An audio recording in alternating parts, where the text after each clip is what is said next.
trees. Remember all the snow we got last winter? Of course you do. Still feels like it just barely melted. Hull Tree Care wants to remind you that before long, the white stuff will be back. And if you don't get your overgrown trees trimmed, Mother Nature will do it for you. No, not my car. Hull Tree Care is the preferred choice in northern Utah. They have more experience, they're fast, and they have the best cleanup crew around. Call 760-6587 or 760-6587. Is it time to upgrade or transform your dining area? Stop in and browse UNI Furniture's big selection of dining sets. UNI just picked up a spectacular assortment from different brand name manufacturers. They have small tables for two, up to a big table for all family gatherings. UNI has lots of options, some with benches and swivel stools. And make sure you check out the chairs UNI has. Accent chairs, recliners, upholstered chairs, and more. There really is always a better buy at UNI. UNI Furniture in downtown Logan. Inside your homes, hitting the issues that matter most to you. This is Direct Link with Utah Governor Spencer Cox on stations throughout the state in partnership with the Utah Broadcasters Association. Welcome to Direct Link on this Monday night here. We are at the campus of Southern Utah University in Cedar City, Utah, where Governor Cox has been hosting the One Utah Summit here. But we have folks from all around the state. My name is Tim Nesmith. I happen to do the morning show on KSUB here in Cedar City, and we're very pleased to have you with us wherever you are in the state. And Governor Cox, welcome to Cedar City. We're glad to have you here. Tim, thank you so much. We're excited to be here. We've got a wonderful crowd tonight, as you can hear, full of incredible public servants from all over the state. We're here in Cedar City at the One Utah Summit, something we do. This is a rural piece of this. We do one in northern Utah, one in southern Utah. This is the rural one. And this is the largest summit we've ever had. We've got over 1,000 people that are going to be here over the next couple of days. It's very exciting. I'm here with Lieutenant Governor Deidre Henderson. And again, public servants, business leaders, just students here on campus, people from all over our great state who are doing wonderful things. All right, just give us a real quick thumbnail of what you hope to accomplish here at the summit. Yeah, so there are actually two main days. So the first one focuses on Utah issues. So we're going to be talking about housing. We're going to be talking about water, all of those really important issues that are facing us in our state. And then the last day is really about leadership. It's about helping to build leaders. We've got some wonderful speakers coming. Steve Young, who everybody remembers, NFL legend Steve Young, played at Brigham Young University. He's going to be out here talking about some of his leadership principles and several other just amazing speakers. We do one really cool thing here. Entrepreneurs get to come and make pitches for the businesses that they're building.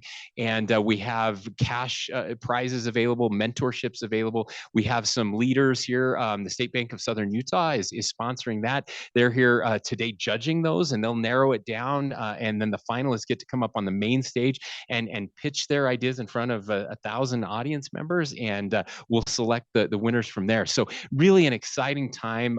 It's about building the economy in rural Utah and about making kind of that next generation of leadership here. We always appreciate the being reached out. Sometimes when you're outside of the Wasatch Front, you like to have these reminders that we're still a part of the great state of Utah. Well, enough from us. We've got some folks here in the audience that would like to ask you some questions. And we've got a roving mic out here. And so, Governor, you've got some selections you can make there. Do you want to call on someone to? We do. Yeah, we have quite a few people who've submitted questions up here. So let's start with Abby, who is from Salt Lake and is a student here. Abby, are you out there? Let's have you go first. Hi. So my question is, I'm a political science major. What advice do you have for someone going into the field of political science? Well, it's a great question, and one I appreciate because I too was a political science major, and I remember thinking, what am I going to do with my life? Who gets to use this? And I went to law school, obviously, and then got a chance to move back to the small town of Fairview where I grew up and run for city council. That's where I got started, and then as mayor of Fairview. And when I talk to students, I encourage them to find an issue or a person that they believe in, who's running for office. It's a great way to get started.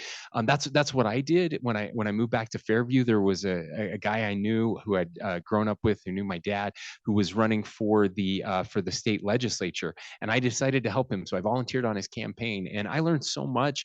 And I learned about how our state functions. I learned about good legislation and bad legislation. I learned about how campaigns work, and it was a really great opportunity for me. And that's what I think we need more of, honestly, especially students. So I'm always excited when I talk to a student who's interested in politics, because too many people aren't, and there's a lot of apathy amongst our youngest generation.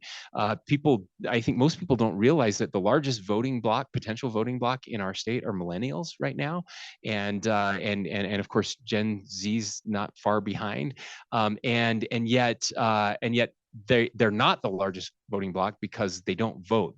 Their turnout is much lower, and so I like to encourage, especially young people, to get out and vote more. And so, yeah, find an issue, find a person you're interested in, and go learn the ropes a little bit. It'll change your life as it did mine. All right, next up we have let's have Sherry. Sherry from Fillmore. Hi, Sherry. Hi, thank you. So being a former county elected official, my question is, what is the number one thing you learned during your time as county commissioner? Oh my goodness. The number one thing I learned in my time as county commissioner. Well, so I was county commissioner for 4 years in Sanpete County, and I learned so much. It felt like drinking from a fire hose right up front. But what I learned is that communication is so important. We had, so I was county commissioner in 2008 and 2009 when the economy crashed. And suddenly we were facing major budget shortfalls. And I remember a fellow member of the county leadership there said, we have no choice but to raise taxes, and we're gonna have to raise taxes a lot. And I thought, I can't think of a worse time to raise people's taxes than when they're losing their jobs and they're losing their homes. We had so many home foreclosures. You'll remember, some of you who are old enough to remember, long ago in 2008, 2009. I said, I just don't feel like we can do that. And so went to work figuring out how to cut things, and that's really hard in government. But this is why communication is so important. I sat down with everybody and said, hey, I'm not going to tell you what to cut, but you have to cut. So why don't you come back and tell me what you're going to cut? And we worked with everybody. We were able to reduce significantly. I don't remember the numbers, but it was more than a 10% cut in our county. And we were able to do that without raising anybody's taxes, and we were able to get through the next year. And it was something I was really proud of. But if we had not communicated, if we had just either raised taxes or come in and said, I'm cutting your budget 10% or 15%, that wouldn't have worked either. And so some people came and said, hey, I think I can find 18%. Another said, look, I've looked through everything and I'm only finding 4 or 5%. And I'd go through it with them, and maybe we'd find a little more, maybe we wouldn't. But together we all locked arms, and we had so much support. I actually thought it was a good time for our county, because we learned a lot. We learned that we could do more with less. And I think the voters appreciated that. So, but it's all about communication. There are good ways and bad ways to do that. So thank you for that. Governor, I think we can sneak in one more quick question before we need to take Here's a a quick one. Let's go. Daniel from Bountiful. Daniel has a question for us. Governor, what's your favorite of Utah's Mighty Five, and why? Oh, see, when you have to choose favorites, you get in trouble in this state. I've learned it's like my kids. I have a favorite, but I'm not going to tell you which one. No, it's my daughter. No, she's my only daughter, and hopefully my boys aren't listening. They're going to school here at SUU, so hopefully they're doing their homework. I do have a favorite. It's a sneaky favorite. I always say that Bryce is the sneaky favorite. I mean, Zion is the one that gets the most attention. Of course, Arches. I love Delicate Arch is probably my favorite.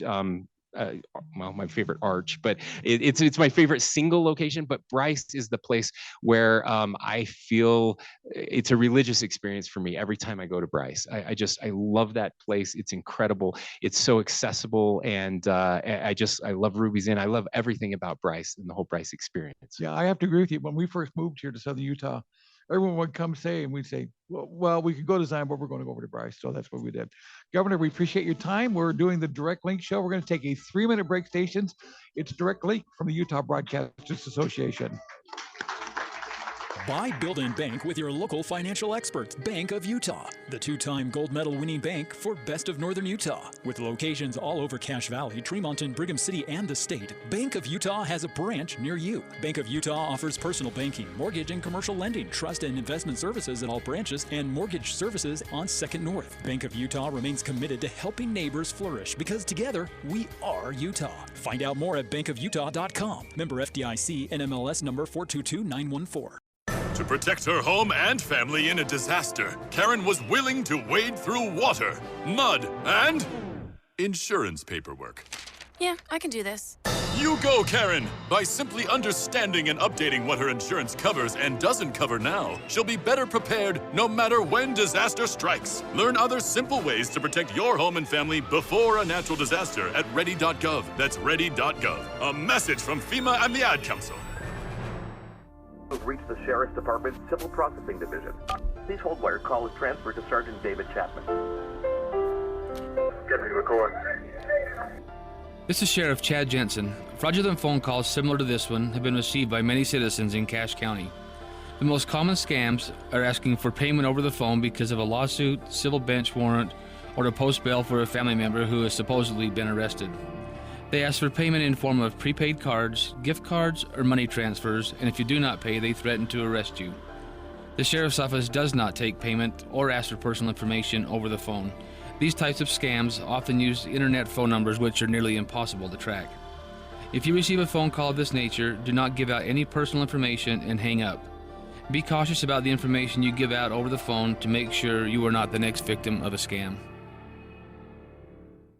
I noticed that my central vision started to blur. Figures that are usually straight started to distort and become wavy.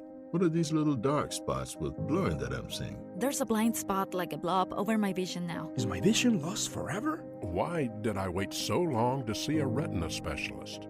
Retinal disease can steal your eyesight, but it doesn't have to. Patients who seek care from a retina specialist in a timely manner have the best chance of preventing vision loss due to age-related macular degeneration or diabetic retinopathy.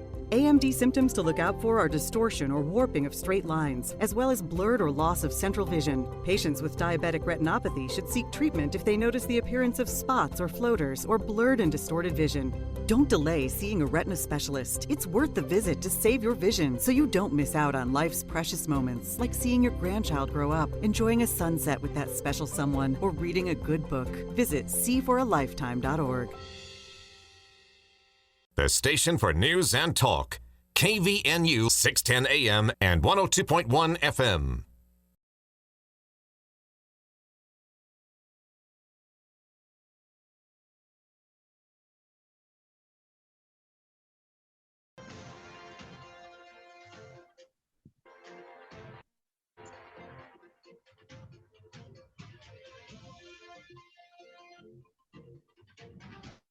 Welcome back to the Direct Link Show with Governor Cox. He is on the road at SUU at the campus of Southern Utah University here in Cedar City.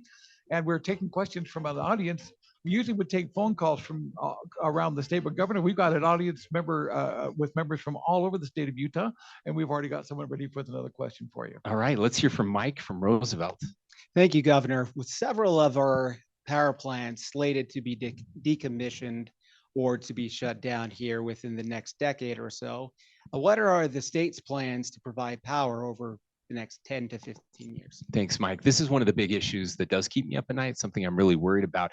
It's interesting as we're going through this change in our country when it comes to power and power generation. We are an all of the above state. We support renewables, our oil and gas industry that are so important right now to our state. As you mentioned, we have some coal-fired power plants, some natural gas power plants, and the coal-fired power plants are scheduled to go offline in the 2030s.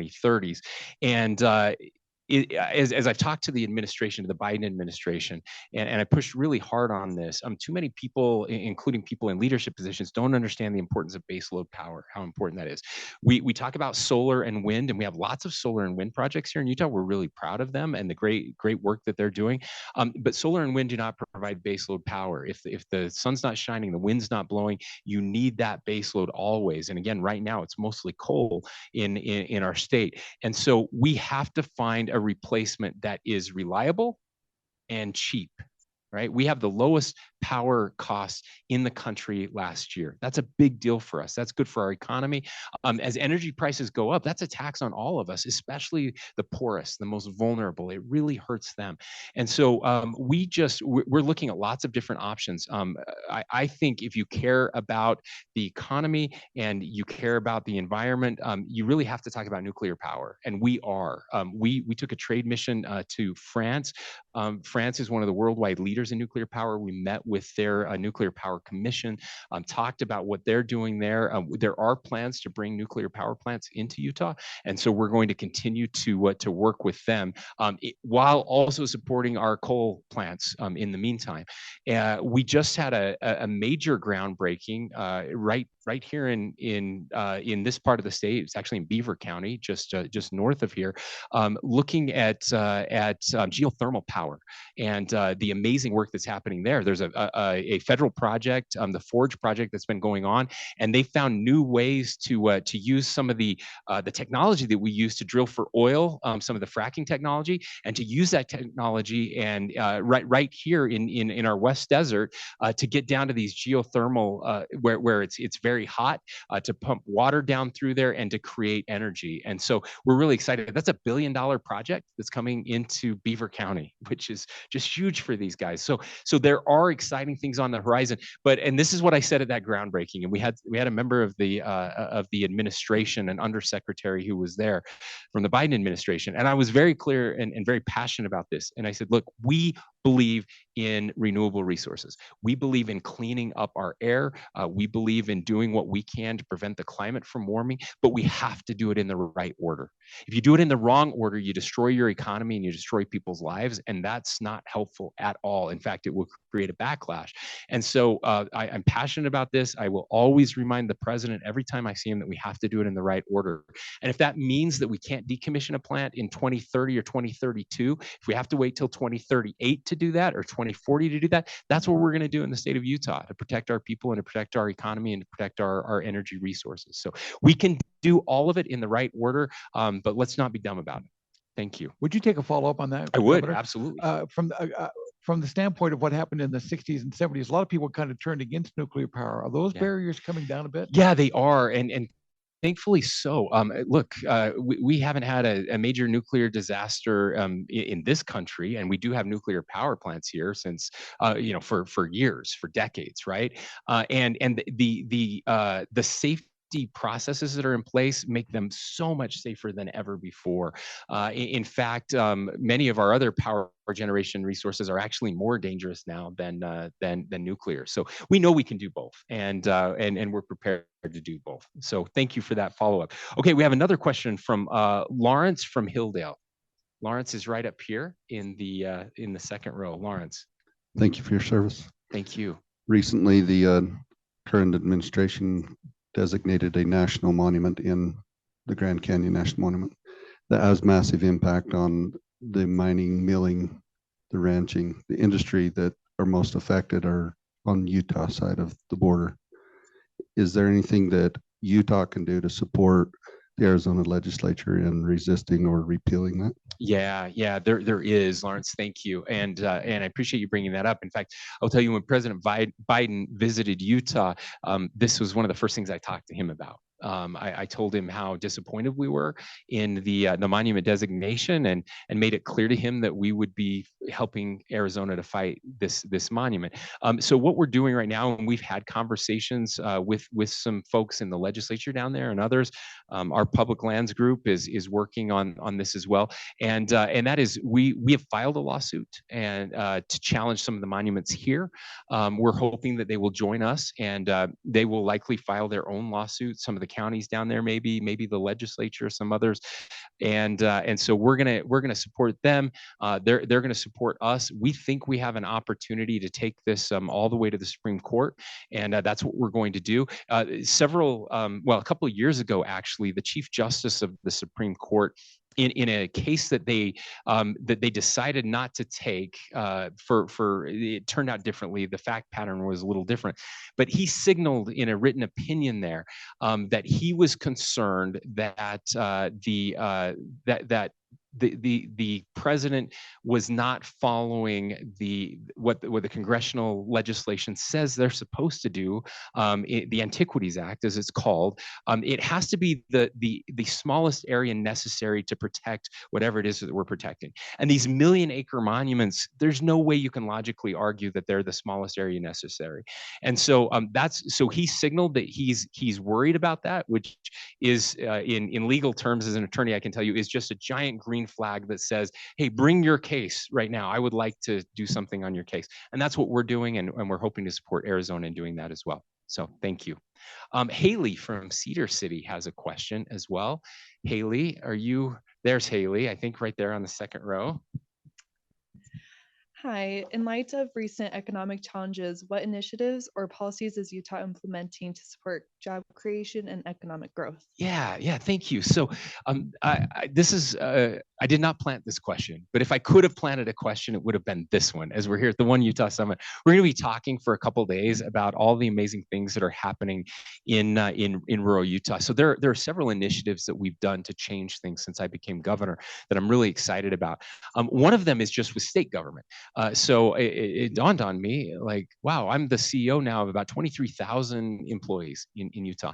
And what if some of these jobs would fit better in rural Utah? So we can be a job creator actually in rural Utah. So we've moved almost 600 jobs now to rural Utah, just state government jobs, which is really good. It's good for our families, good for our communities. Growing up in rural Utah and raising my own kids in Fairview and Sanpete County, I remember my dad always saying that, he was talking to my grandpa, an early memory that I have, and talking about how sad it was that our best crop were our kids, and that we had to, they were also our best export, because they had to leave our rural communities because there weren't jobs available. And so I've always been passionate about trying to change that. One of the other things that we did, working with some amazing legislators, we changed the incentives for businesses in Utah, the tax incentives. And we have a very powerful rural incentive now. In fact, to get the best incentives to move a business to Utah, you can only get those in rural Utah now. And so we've seen tremendous changes in that. In fact, I don't remember the exact numbers, and I apologize, but at one point earlier this year, we had done more business incentives in a year than we had in like the previous 10 years, something like that. I mean, it was crazy how much more we had done in economic development in those areas. There are several others. I would encourage you to come to the summit. We're going to be talking about lots of those. Infrastructure, rural infrastructure, that's a big piece of this, where so often businesses can't come to Utah because we don't have the infrastructure in rural areas. So they always locate on the Wasatch Front. And so we have some tax incentives to expand infrastructure in rural Utah. Not only that, but the legislature has put forward more infrastructure spending than any time in our state's history over the last 2 years. We set records, and that's good for all of us that live in rural areas. So we're pretty excited about that one. I know we're about ready for a break. One of the things that I wanted to ask real quickly too, we're very excited here in our region, but it's also going to other rural parts of the state.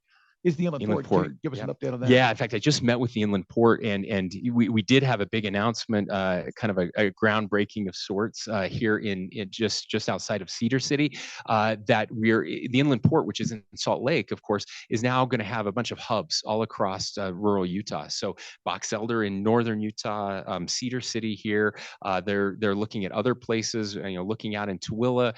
They've been looking at Carbon County, different areas where we can get those logistics pieces, which will encourage especially manufacturers. So a lot of manufacturers are leaving Asia right now. They're leaving China because of their terrible politics and some of the decisions they're making, and that they're trying to reshore and nearshore closer to home. So Utah is a beneficiary of that. And if you have logistics, if you have rail where people can manufacture and put their goods right on a rail system, that changes everything. It's so huge for us, and we're so excited about that. So this is a big one for us. So big wins. The lawsuit with Salt Lake has been dismissed. We're in a much better Salt Lake is much more supportive of this. And we are seeing already the infrastructure that is coming into Cedar City, the first hub that was announced. It's going to be a game changer. So many jobs being created down here, and we couldn't be more excited. Well, it's going to be some exciting times. We see a lot of activity happening. I've been driving around the state, and it seems like everything is just growing right now, Governor. So we're doing well, and I can see why the rest of the country is looking at Utah and saying, "What are they doing out there?" And I don't know if we should tell them anything, but yeah, let's keep it a secret. We've got enough people moving in here now. I think we do. All right, this is Direct Link. Stations will take a 4-minute break and be back with more with Governor Cox from the campus of Southern Utah University. We're here on the Direct Link from the Utah Broadcasters Association.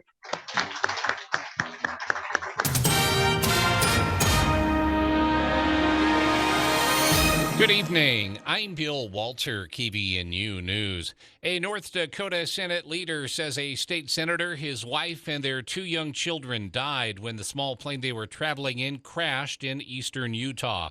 Doug Larson's death, along with the death of his wife Amy and their 2 young children, was confirmed today in an email that Republican Senate Majority Leader David Hogue sent to his fellow senators. The plane, which the senator was piloting, crashed Sunday evening shortly after taking off from Canyonlands Airfield about 15 miles north of Moab. They were returning home from a family gathering. The crash of the single-engine Piper plane was being investigated. The National Transportation Safety Board said in a post on X, the social media site formerly called Twitter. An NTSB spokesman said a board investigator was expected to arrive at the scene today to begin to document the scene, examine the aircraft, request any air traffic communications, radar data, weather reports, and try to contact any witnesses. Also, the investigator was to request maintenance records of the aircraft and medical records and flight history of the pilot. Homecoming 2023 at Utah State University started Sunday and runs all week, with events concluding Saturday, including the homecoming parade at 10 a.m. and the football game at 6 p.m. against Colorado State. During homecoming festivities, the university is honoring 4 Aggies, recognizing their contributions to the university. Honorees are David and Lynette Jenkins as Grand Marshals, James Edward Porras as Alumnus of the Year, and Amberly Lana Snyder as Young Alumna of the Year. You can get the complete rundown of homecoming activities at cachevalleydaily.com in our calendar section. Also, look for the story from Craig Hislop at cachevalleydaily.com. Rain showers likely tonight. Slight chance of thunder this evening. Rain showers likely after midnight. Low around 40. And then showers in the morning on Tuesday. Rain showers likely in the afternoon. Mid-50s tomorrow, but better weather on Wednesday. Today's high was 54. Get more news at cachevalleydaily.com. This Saturday afternoon, the Aggies take on Colorado State in a huge homecoming matchup. You got to give them credit, man. They just don't quit. This group will not quit.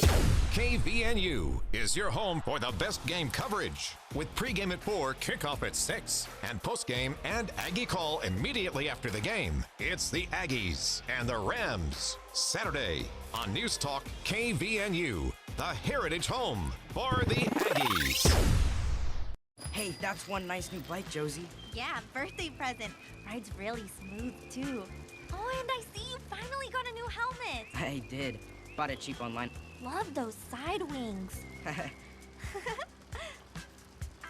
Hey, are you hungry? Yeah, I'm starving. And need some water, too. Okay, follow me. We'll turn off here. I'm right behind you. Hey, watch the cars. They can be crazy. Teddy! No! Are you okay? Teddy! Somebody do something! I called 911. They should be here soon. Was this young man hit by a car? Yes, and I'm concerned because his helmet is smashed and cracked open. It's a brand new helmet. It's probably a fake. Please help him. Fakes cause real harm. You're smart. Buy smart. Go for real. Brought to you by the National Crime Prevention Council and the U.S. Patent and Trademark Office. The Aggies are back on KVNU. Hear every game along with the best coverage before and afterwards on News Talk KVNU, the home again for the Aggies.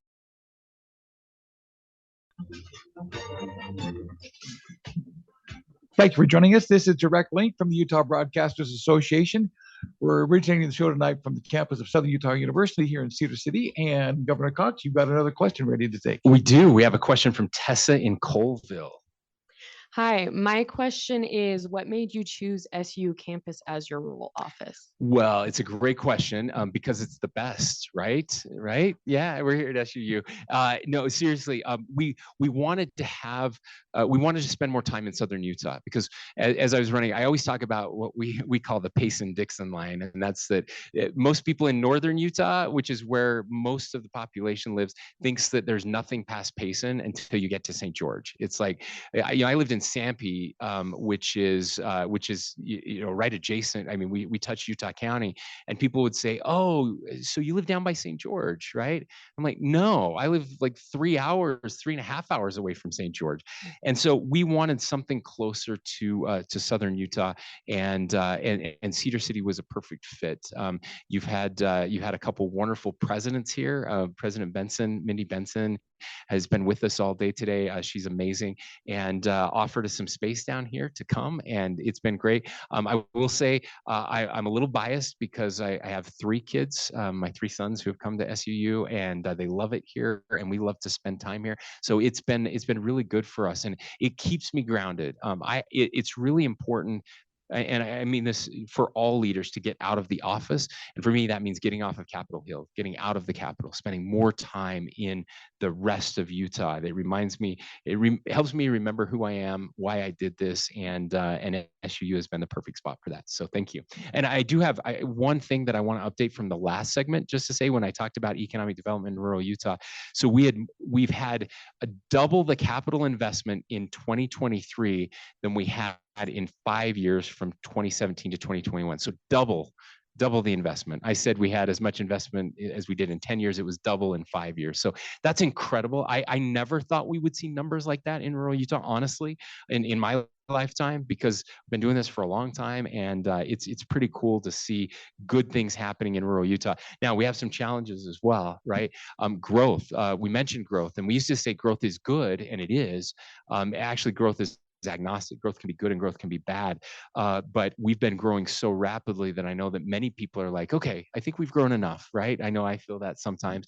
I am worried about our kids and grandkids, and I want to make sure we have a place for them as housing prices go up. So that's one of the things we're really working on. But there's just great things happening in rural Utah. And I don't get to take credit for that. Is because we have amazing leaders. Honestly, I would put the county commissioners and mayors right now that we have in rural Utah, I would put them up against any generation throughout our state's history. They really are that good, and it's fun to see it all come together. It really is. It's exciting. We're glad to have you down here, Governor, because I have to tell you, we love it in rural Utah, and it's actually hard for me now to make a trip to the Wasatch Front because I go, because everything we need is really right here. Yeah, and that's great. That's how we want it, right? The crowding that's happening on the Wasatch Front, we don't want everybody to have to drive to the Wasatch Front for work. We don't want people to have to drive to shop on the Wasatch Front. We want those amenities and resources here in rural as well. It's good for everybody. We're also seeing an increase in air traffic, both in both the airports down here in Southern Utah. There's talk of rail service that could get us to the hubs in Salt Lake if we need to go. So there's good things ahead, I think. Yeah, I like to tell people that the second busiest airport in Utah is right here in Cedar City, with all of the cool things that are happening. New pilots learning to fly and getting their license, helicopter pilots here as well, and then just more and more traffic. So awesome things are happening. Speaking of Cedar City, we have a question from Donna. Is Donna still here? We're going to have Donna ask a question. So you did write your question down, but we're going to have you ask it, Donna. We're bringing the microphone right over. Thank you. I'm curious what we as Utahns can do to influence what happens in Washington and on the federal front. Yeah, thank you, Donna. I really love this question. I was just in Washington, D.C. This past week. What an interesting time to be in Washington, D.C. as they were preparing to shut down the government, and then at the last minute decided not to shut down the government. They'll shut down the government again in 6 weeks. So that's kind of what we're doing right now, and I think, you know, it's interesting if you look at what's happened with politics over the past few years, and I think about this often, and you know, why are we so divided? Why are we so angry? I think one of the reasons that people are so upset and so angry is they feel like their voice doesn't matter, like they can't influence what's happening in Washington D.C. And I'm always an optimist, and I just want to say that. That I believe that every one of us has a role to play in making our country a better place, and that we can influence what is happening in Washington D.C. So at a minimum, we have to vote. I think voting is really important, but there's so much more we can do than that. I, if we want our country to survive, I'm very worried about how divided we are. I was meeting with an expert. Her name is Rachel Kleinfeld. She studies failed democracies all over the world and throughout history. And through her research, she has a checklist of everything that happens in these countries and states when they fail, and how it happens over time. And she will tell you that we are checking all of those boxes, that we are on our way in the next decade or two to absolute critical failure of all of our democratic institutions. So complete chaos. I mean, civil war, this is the type of things that the experts are warning against. And I mentioned this last week in a press conference, but it scares me, and I think it should scare all of us. And yet the question is, well, what do we do? What can we do? And what we can do is we can make a difference in our own communities. What's cool about our country is that it wasn't just, our rights don't come from government. We know that from the Declaration of Independence. That was new. It was a radical idea that these inalienable rights of life, liberty, and the pursuit of happiness come from on high, and we get them. And government is here to protect them. And not only that, but we are a republic. And so states are supposed to be as powerful as the federal government. Now, we've forgotten that over time, but we're working as governors to reestablish that. And I think that that's really important. And so that's why we have these lawsuits that go to the Supreme Court. And often the Supreme Court has said, no, the states do have these rights. So that's really important. But states are made up of communities. And there is nothing more important than your individual community. I think we're so divided because people are lonelier than they've ever been before. They don't know their neighbors. Communities aren't as strong as they used to be. We used to have religious organizations and nonprofit organizations and volunteer organizations. I like to speak about Rotarians. I love Rotary clubs. And by a raise of hands in this room right now, we've got a bunch of people here. How many of you belong to a Rotary club? We have some hands up here. 2 of you, bless you. And you're not 80.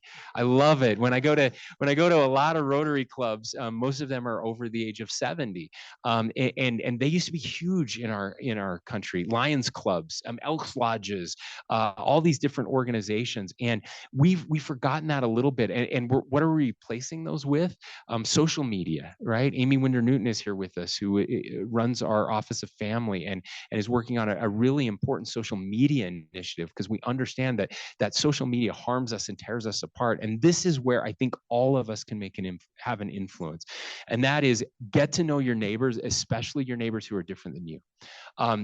Either put down social media, turn off social media, or if you feel obligated to be on social media, be a building voice instead of a destroying voice. Be a uniting voice. Don't just say those Republicans or those Democrats, right? Attack an idea, not people. Try to see the humanity and try to find something that you have in common with someone who is different. I think that's the biggest thing that we can do to heal our country and actually change Washington, D.C. Look, if we are waiting for our government leaders to change, I think we're going to be waiting an awful long time. I think it's just going to get worse. I think our government is a reflection of we the people. And so if we want to be better, I will also just say this, I think it's good politics. I really do. I think that the first party who figures out that just tearing the other party down is not a good strategy is going to win by 20 points and going to dominate for years in Congress and the presidency. The problem right now is neither party's smart enough to figure that out. And so we have a presidential election coming up right now where 75% of Democrats don't want Joe Biden to run for president. 70% of Republicans don't want Donald Trump to run for president. But they'll all vote for him if they do run, and they're going to, and it looks like they're probably going to be the nominees. So we are at a point in time in our nation's history, for the first time ever, where a supermajority of Americans don't want either of the leading contenders in their party to actually even run for office. And yet here we are, which is frustrating, right? So how do we change that? Well, we change that individually. We change that in our communities. We change that in our families. And I truly believe that that's how we make a difference, by reaching out and trying to make it better. I'm not saying you have to agree with everybody. In fact, I think that's a mistake. I think disagreement is really important and foundational. And I think you should be passionate about your beliefs. And I want you to defend your beliefs. But you can do that without tearing people down. We have examples of that all throughout history. I'm a big fan of Abraham Lincoln. I think he's the most important historical figure in our country's history. We have a book club in our administration. I feel bad for all of our cabinet members and senior leaders who are forced to read a book every quarter or so that we talk about. But we did a Team of Rivals on Abraham Lincoln, and it's my favorite book. It's the one I recommend the most. And I just encourage people to read and remember those amazing examples of people who went through very difficult times and found ways to help unite the country. Let me ask you real quickly, Governor, and then we do have to take a break in. I wrote an article after we had our municipal elections here in town on the first election returns that came back. Only 22% had voted. And I was very disappointed in that. We got it up to 40% here in our town.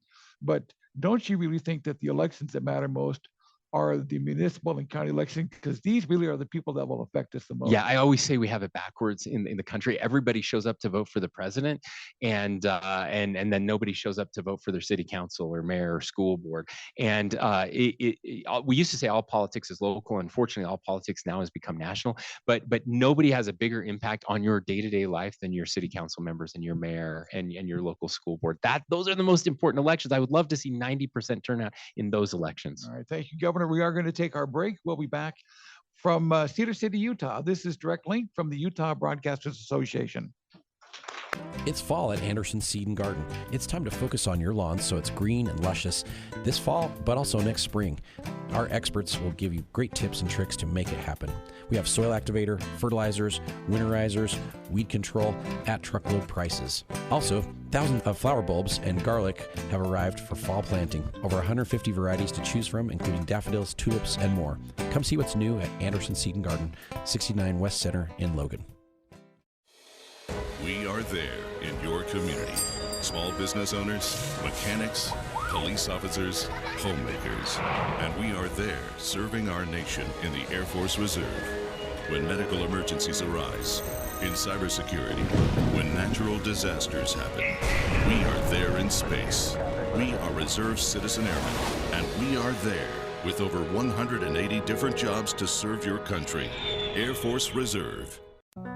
Victor deployed for the first time to Afghanistan in 2003. He sustained a moderate traumatic brain injury. One of the most important elements of caregiving is taking care of yourself.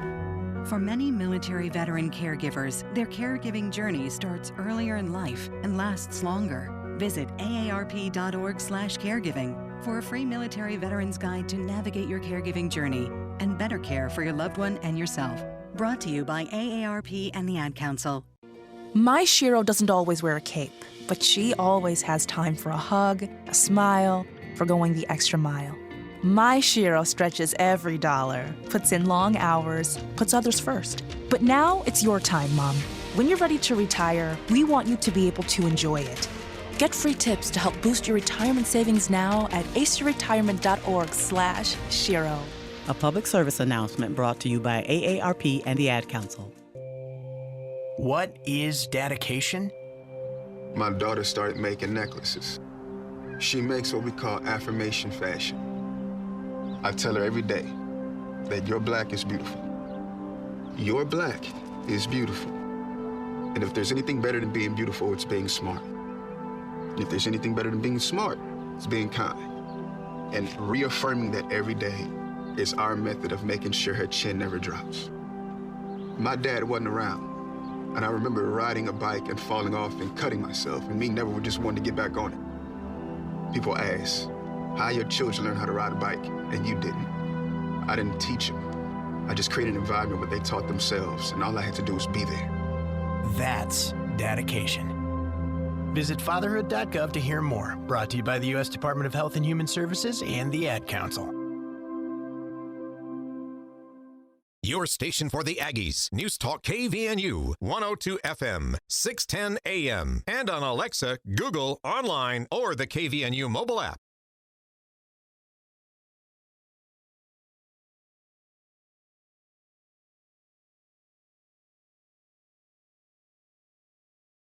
Direct link from the Utah Broadcasters Association. We're here in the Cedar City area on the campus of Southern Utah University. Governor, we've got about 10 minutes left, so we'll be able to get some questions quick here. All right, let's get some of these down. We've got Corey Ann from Hooper. Good evening, Governor. Did I say it right, Corey Ann? You absolutely said All it right, thank no you. doubt. People get really mad if you say Hooper. Very much Yes. so. Thank you. Earlier this year, you visited a high school in each of our 29 counties. Could you share a little bit about the message that you shared with our students, and then maybe some of your key takeaways, especially in our rural communities? Yeah. Thanks, Corianne. I did get an opportunity to visit 29 schools, one in every county. It was a great opportunity for us.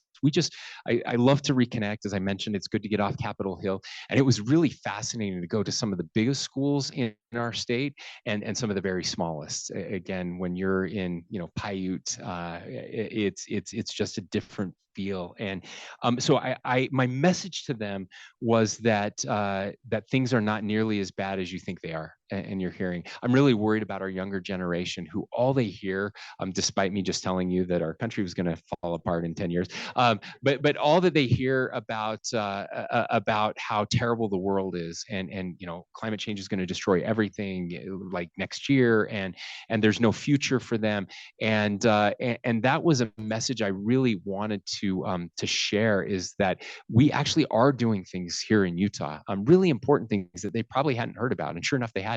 We would talk about the price of housing and everything we're doing to help lower that. We would talk about the Great Salt Lake and everything we've done, $1 billion in funding to help save the Great Salt Lake, and with the incredible winter we just had, and all of the water conservation work that is being done across the state. And most of them had no idea that these things were happening. These things that they really cared about were making such a difference and such an impact. And so I think that that's something that they needed to hear, and it was fun to see their reactions there. I go back to community a little bit, and kind of what I learned from them, and the takeaways from our rural communities. I can say, and I'm really proud of this. You can tell a lot about a school very quickly, in just a matter of minutes. There's kind of a vibe, an environment, a feeling that you get in a school. And some of our favorite visits, our entire team will tell you, were some of our most rural and our most remote schools. When we were in Daggett County up in Manila, and they had to bring part of the middle school over because there aren't enough kids in the high school. There will be like 12 kids in a graduating class there, and just to hear from them. And by the way, I let the students ask me questions. I didn't just ask them questions, but we did a little bit of both. And it was so fun to see kind of the school spirit and the unity that they had, that sometimes gets lost in our bigger schools. Not always. Some of the bigger schools I went to had as much school spirit, as much community as anywhere else. I think it's a little easier in rural areas to do that. And it was fun. It was fun to see that happening. So we've got a couple more questions. We'll jump into this. Travis, you've got one, I think. Travis from Richfield. Thank you, Governor. In my line of work, I work with 49 small town mayors. During our last election cycle, we lost 24 of those 49 mayors. And a lot of those, quite honestly, were just tired. It's a tough job, as you well know. So what advice would you have for our small town rural mayors? Even what advice would you give yourself if you could go back to when you were the mayor there in Fairview? Yeah, well, bless our mayors. People often ask me, is it hard being governor? And I say yes. And it was harder being the mayor of a small town and a city council. And obviously there are more pressures in this, but the difference is when you're that close to the people. I remember getting calls at like 2 a.m. from people, and it's like, my neighbor's dog is barking and they wanted me to fix it, and we would, if we'd figure out how to fix it. You go to the grocery store to grab one thing and you're there for 45 minutes, right? And it is exhausting. And sadly, again, when I say all politics used to be local and now all politics is national, that that is bleeding into our interactions. We're treating each other with much less respect than we used to. You can go to city council meetings and see people yelling at each other and yelling about things that have nothing to do with the local city council sometimes, or the mayor, or the local school board, and so it does take its toll. But look, what I would say is thank you for doing it. I know it's hard on your families, and please stay with it. Like, we need you. One of my biggest fears is that good people are not running for office now. I hear it all the time. Like, amazing people, so talented. I would love to do that, and yet I don't want to do it because it's so terrible. It's so awful. The social media and the way we treat each other, and so I guess my advice would be to everyone else other than the mayors, and that's treat your mayors and your city council members with respect, even if you disagree with them, because this is a really hard job. And if you don't like it, run for office. And that's that's one way to effectuate change. And a lot of the most vocal people would never want to do the job. So again, be vocal, be passionate, but be considerate as well. We probably get one more question in, Governor. So I've got two left. I've got two here.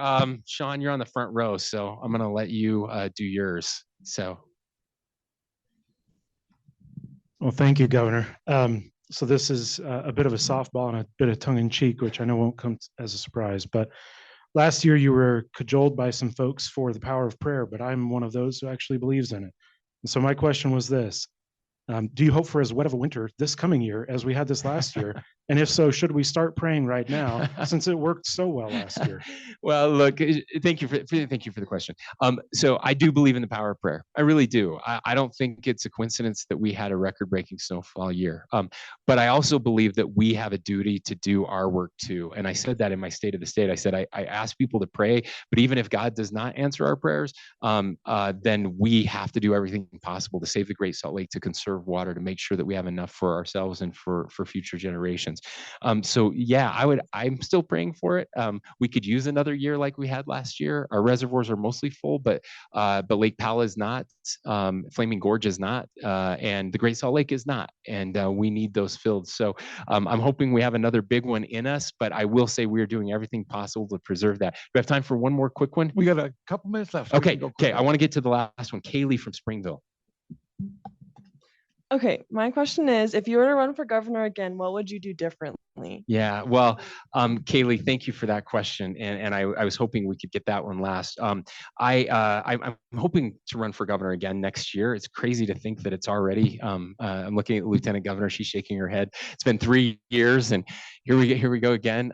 I promised the people of Utah that I would not serve more than 2 terms, and I'm going to keep that promise. If they'll have me one more time, I'll do it, and if not, that's okay too. I do not. This is not my job. I don't. It belongs to the people of the state of Utah, and they get to decide if they want me or not. What would I do differently? I thought I knew everything coming into this job as lieutenant governor because I'd been so close to it. And you think I can tell you that I was a much better governor when I was lieutenant governor. It's kind of like having kids. I always say I was a really good parent until I had kids, and so I made a lot of mistakes, especially through COVID, right in the beginning. Looking back on what we know, there were things I wished that we had done differently. I've talked about that in some other forums as well. One of the things that we've been working really hard on over the last year, 2 years, is improving our relationship with the legislature, and because it's so important that we work closely together. And I think this was our best legislative session ever. The first couple were a little rocky, but this one was awesome. We got more done than ever before, and I think that's because we work so closely together. And but ultimately, what I hope is that I never forget, and that is, again, it's not this office that Lieutenant Governor and I hold.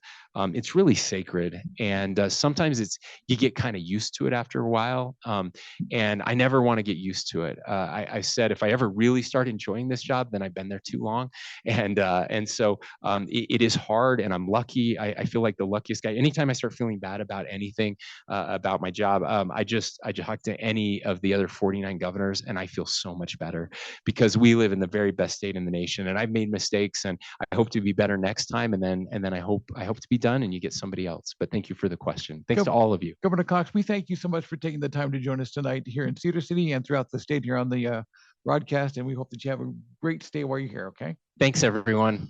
And we will be next back on the Utah Broadcasters Association for Direct Link. You've been listening to Direct Link with Utah All Governor right. Spencer Cox. We did it. We did it. Thank you. Thank you, everyone. Have a wonderful. It was a normal day. He was in some minor accident, a fender bender.